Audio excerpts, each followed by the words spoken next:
মুকুল আসছিল যে হারে, সেভাবে তো মুকুলে ফলন হয় নাই। লিচুটা যা আশা করছিলাম আমরা সেই মোতাবেক লিচুটা পাই নাই। বৃষ্টি হলে পারে আল্লাহ দিলে পারে লিচু যাই আছে মানুষ টেকা পাবে।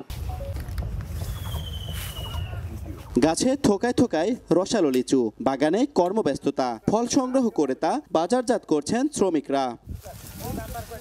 পাবনা সদর ঈশ্বরদী ও আটঘরিয়া উপজেলার বাগান থেকে এরই মধ্যে লিচু বাজারজাত শুরু হয়েছে।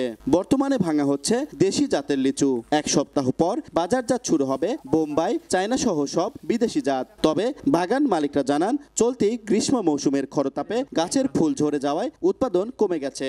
মুকুল আসছিল যে হারে, সেভাবে তো মুকুলে ফলন হয় নাই। বৃষ্টি নাই, রোদ্দুরের কারণে আসলে লিচুটা যা আশা করছিলাম আমরা সেই মোতাবেক লিচুটা পাই নাই। বৃষ্টি যদি হয় আরো সুন্দর লিচু হবে। চলমান বাজারে প্রতি হাজার লিচু বিক্রি হচ্ছে 2600 থেকে 2800 টাকা দরে। ব্যবসায়ীরা জানান, বর্তমান বাজার দর অব্যাহত থাকলে লাভবান হবেন সংশ্লিষ্টরা।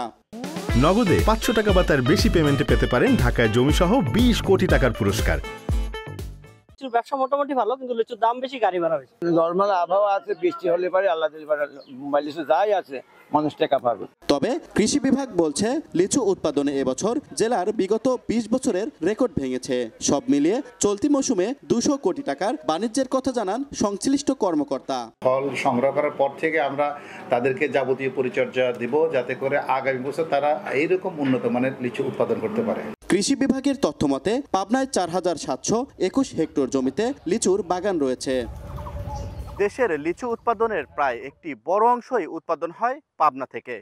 আর বাংলাদেশের লিচুর চাহিদা পূরণ করে ইতালি, দুবাই, মধ্যপ্রাচ্য, পোল্যান্ড সহ অন্তত 7 থেকে 8টি দেশে যাচ্ছে পাবনার লিচু।